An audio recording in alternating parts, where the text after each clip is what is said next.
자, 오늘은 역사상 가장 영향력 있는 인물 예수 그리스도에 대해 한번 깊이 파고들어 보려고 합니다. 신학적인 관점에서 그는 누구인가라는 질문에 대한 답을 찾아보는 거죠. 사실 기독교 신앙을 이해하려면 바로 이 질문에서 시작해야 합니다. 이 모든 이야기의 중심 인물, 예수는 과연 누구일까요? 흥미롭게도요, 우리가 흔히 부르는 나사렛 예수 그리스도라는 이 이름 안에 그의 정체성을 이해할 수 있는 네 가지 열쇠가 숨어 있습니다. 자, 하나씩 한번 열어볼까요? 자, 먼저 예수. 이건 그의 개인 이름입니다. 요즘으로 치면 민준이나 서연 이처럼 그 당시엔 꽤 흔한 이름이었다고 해요. 여호수아라는 이름에서 왔는데 하나님이 구원하신다는 그런 뜻을 가지고 있죠. 다음은 나사렛. 이건 그의 출신지를 말하는 건데요. 오늘날의 성 시처럼 쓰였다고 보면 됩니다. 당시 예수라는 이름을 가진 사람이 많았을 테니 그 나사렛에서 온 예수 이렇게 구별하는 표시였던 거죠. 자, 이게 정말 중요한데요. 그리스도는 성이 아닙니다. 이건 기름 부음 받은 자라는 뜻을 가진 일종의 직책, 즉 타이틀이에요. 히브리어로는 우리가 잘 아는 메시아와 같은 뜻이죠. 예언된 특별한 왕이자 제사장이라는 의미를 담고 있습니다. 그리고 마지막으로 주. 이 단어는 관계를 정의합니다.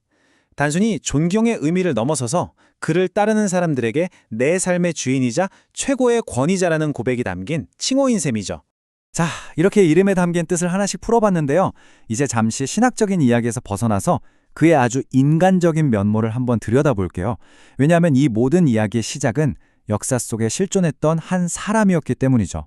여기 그의 프로필을 한번 보세요. 유다 지파 출신이고 그 유명한 다윗 왕의 후손이었죠. 태어난 곳은 베들레헴이지만 나사렛에서 부모님 요셉, 마리아와 함께 자랐습니다. 직업은 목수, 그러니까 중산층이었다고 볼 수 있고요. 30살쯤에 우리가 아는 그 사역을 시작하게 됩니다. 이처럼 아주 구체적인 시 공간 속에 살았던 한 사람이었다는 거죠. 네, 이렇게 분명한 역사적 인물이었는데 어떻게 그는 신이라고 불리게 된 걸까요? 자, 이제부터 기독교 신앙의 가장 중심에 있는 미스터리, 바로 그의 신성에 대한 이야기로 들어가 보겠습니다. 이 개념은 요한복음의 첫 구절에서 아주 강렬하게 등장합니다. 태초에 말씀이 계셨다. 이 말씀이 하나님과 함께 계셨고 이 말씀이 곧 하나님이셨다. 여기서 말하는 말씀이 바로 예수를 가리키는 거죠. 시작부터 어마어마한 선언을 하는 겁니다. 아니, 이게 도대체 무슨 뜻일까요? 이 어마어마한 개념을 좀 더 쉽게 이해하기 위해 이런 비유를 한번 들어볼게요. 우리가 어항 속에 사는 물고기라고 한번 상상해 보세요. 물고기에게 세상은 그 어항이 전부겠죠. 어항 밖에서 누가 우리를 보고 있는지, 그 바깥 세상이 얼마나 넓은지 전혀 상상할 수 없을 겁니다. 이처럼 우리가 사는 이 3차원의 세계가 어쩌면 더 높은 영적 차원에서 보면 하나의 어항 같은 것일 수 있다는 거죠. 바로 이 지점에서 기독교의 가장 핵심적인 교리, 이중 본성이 나옵니다. 한편으로는 피곤해하고 배고파하고 슬퍼했던 완벽한 인간이었죠. 하지만 동시에 신만이 할 수 있는 일, 즉 죄를 용서하고 자연을 다스리고 심지어 죽음을 이기고 부활하는 모습을 보여줬습니다. 그러니까 50% 인간, 50% 신이 아니라 100% 인간이면서 동시에 100% 신이라는 정말 신비로운 역설이죠. 자, 그럼 이런 질문이 생기죠. 왜 이렇게 복잡하고 어려운 이중본성이라는 개념이 기독교 신학에서 그토록 중요하게 다루어지는 걸까요? 이게 도대체 왜 중요한 걸까요? 여기에는 크게 두 가지 핵심적인 이유가 있습니다. 첫째는 우리 인류에게 완벽한 인간의 모델을 보여주기 위해서라는 겁니다. 어떻게 사는 것이 가장 이상적인 삶인지 그 본보기가 되어준다는 거죠.